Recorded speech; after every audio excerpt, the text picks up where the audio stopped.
So, Katazome, Katagami, Shibugami, these are all threads of a very particular material cultural weave, one which, to be honest, I have very little understanding of. So, I'll speak of Japanese stencil dyeing in a way that heavily borrows from this ecosystem but tries to not step on it. Uh, I definitely don't want to step on anything, mostly because I have really dirty feet. I work with clay. I build mud buildings and train communities to build for themselves. I also work with clay in a ceramic sense, so architectural ceramics and pottery and so on, all of which ensures that I have really dirty hands and feet. So, no stepping on anyone, please. But what I'd like to do is to draw from this practice and use the underlying principles, such as using local, equitable, natural, non toxic materials as much as possible, in tandem with appropriate technologies and passive, slow strategies to see what we can do with Japanese stencil dyeing in this case. So, in this very friendly spirit, I'd like to offer you a sandwich. Uh, I mean, metaphorically, of course. I'd like to discuss how any of us could make stencils for ourselves and start using them to dye fabrics for ourselves or for anybody else. There are two ways in which we can make stencils. One is the sandwich method, and the other is the open sandwich method. Let's go through them one by one. The sandwich method is as follows: take a piece of paper, cut it in two equal parts, stick these pieces together along the edge using, let's say, masking tape if you have any, and then draw whatever you feel like on it. To be honest, today the world needs a lot more love. It would be lovely to draw a few hearts on it. Once you've done that, be careful. Remember, these are hearts. Cut them out gently and then take the tape off. Once you've done all of this, go find a picture frame in your house and knock the picture out of it.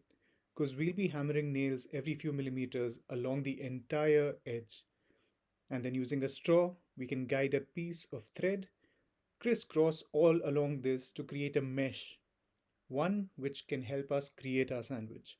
Because the two pieces of paper will be stuck on either side of this mesh, creating the aforementioned sandwich. You can use any glue that you'd like to stick them together, and while you're at it, also slather a layer of glue over the paper. This will help make it a bit more waterproof and durable. Once all of this is done, just make sure that the edge is nice and neat and clean and snip off any excess bits. It's actually that simple. You have a sandwich stencil in your hand. Now, for those of us who have specific dietary requirements and need an open sandwich, here's the recipe for you. Take a piece of paper. Here you can see a photocopy paper, an A4 size paper, and draw the hearts on it. Make them nice and loving. Once you've done that, give it a coat of wood varnish. This will help make it durable and waterproof as before. Gently cut the hearts out and make sure you follow the line as closely as possible. Now, instead of breaking another picture frame, what we can do this time is use ready-made fabric mesh. So here is a picture of scrim fabric or cotton fabric, which can be used to reinforce our stencil. And this is how the open sandwich works. You can take the stencil, put the fabric on top, and then paint another coat of varnish, and this will help stick it together and reinforce the stencil. Once done, as before, we make it nice and clean all along the edges, cut off the excess bits, and we have our open sandwich stencil. Now, while we are discussing stencils, let's take a quick step back and see what are the different ways available to us to express an idea graphically. So there are typically four pathways: the white on black, black on white, black lines on white, and white lines on black, of which we have already seen the first one in the previous stencils. But how could we express the other three? So there are different ways in which you could do that. You could create a floating shape with temporary tabs, which are cut off after the stencil has been reinforced with the mesh. You could also create a set of stencils. The first one has tabs, and the second one erases the tabs from the picture. And you could also just choose to leave the tabs in as design features. And these four pathways aren't watertight compartments. They mingle with each other to create innumerable permutations and combinations. Uh, so many ways of drawing hearts. Just like there are so many ways of expressing your love for somebody. You can go on and on and on endlessly. And just for the cynics amongst us who think that I ran out of ideas and couldn't fill that last square up with one more heart, I'd just like to remind them that love permeates everything, even at times when you can't see it visibly. Rest assured that love is there.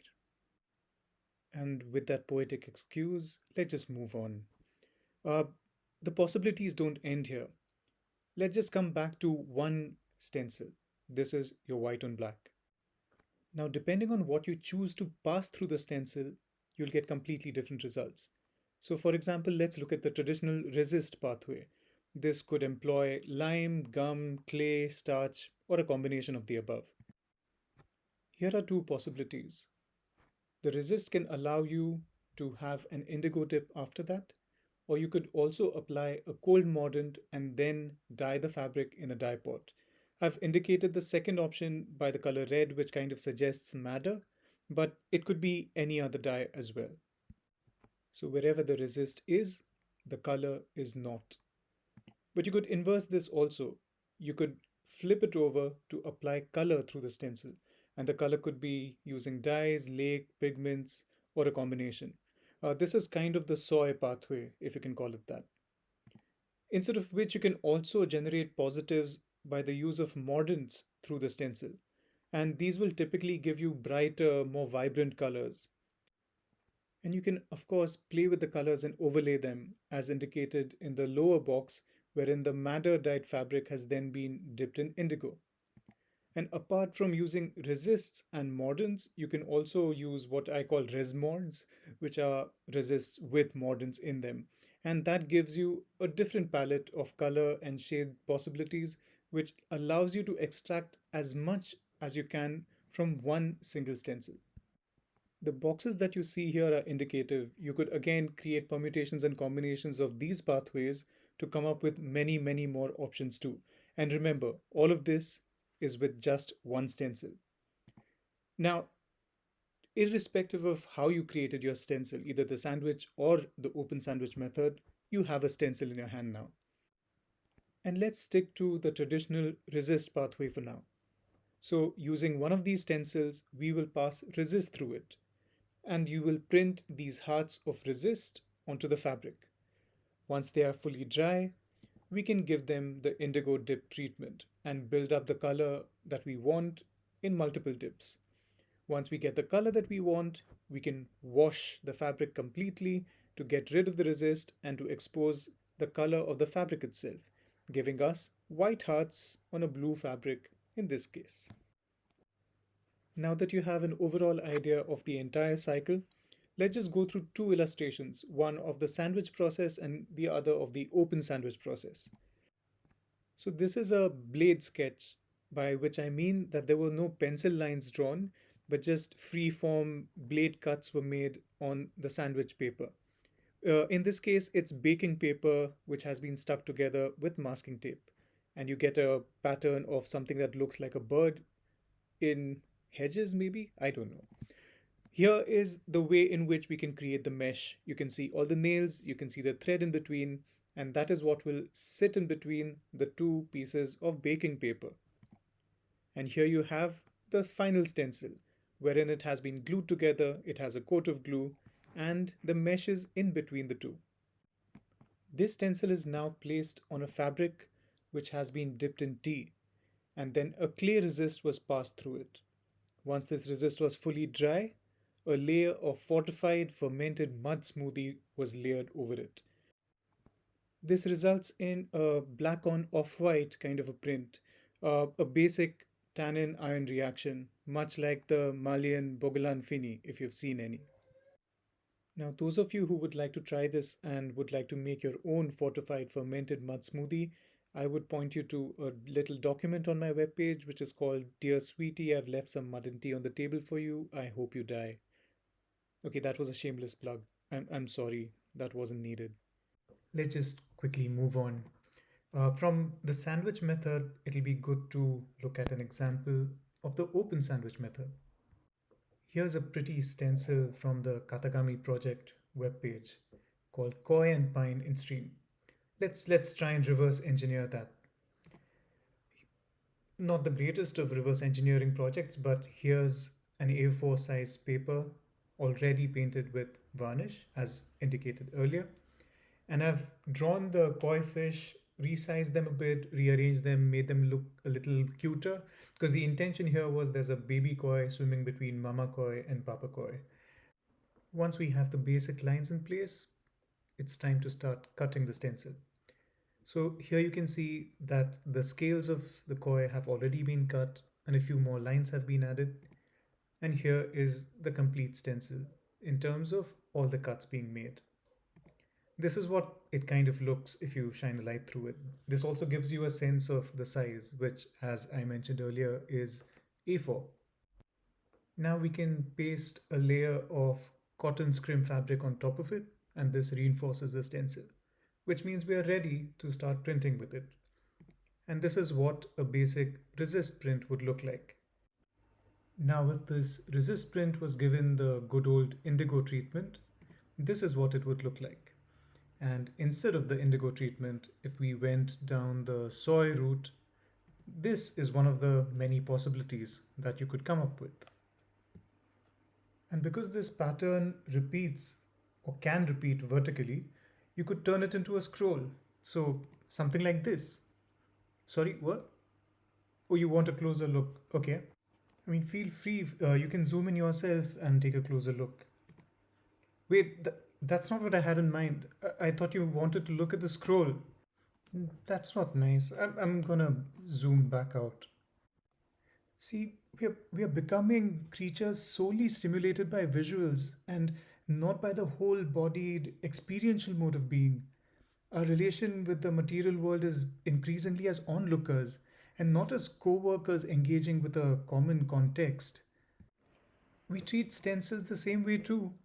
We appreciate them visually at a distance as objects, I mean, which of course they are completely deserving of.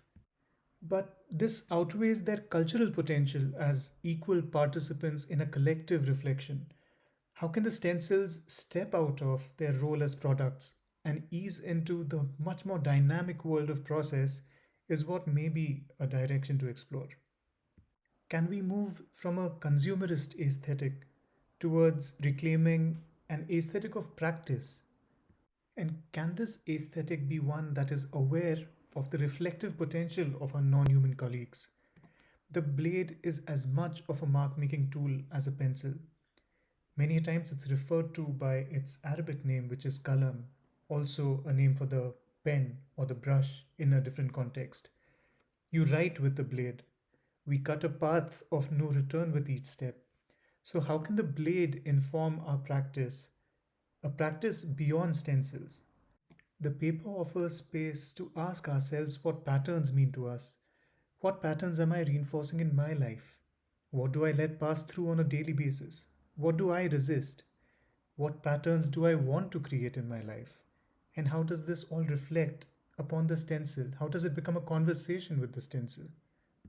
Because after all, these stencils are just another way, an opportunity for us to find balance, to find beauty, to find meaning in our own lives. An opportunity to create community, one that includes and consults with all those whose shoulders we stand on, sometimes even when our feet aren't the cleanest.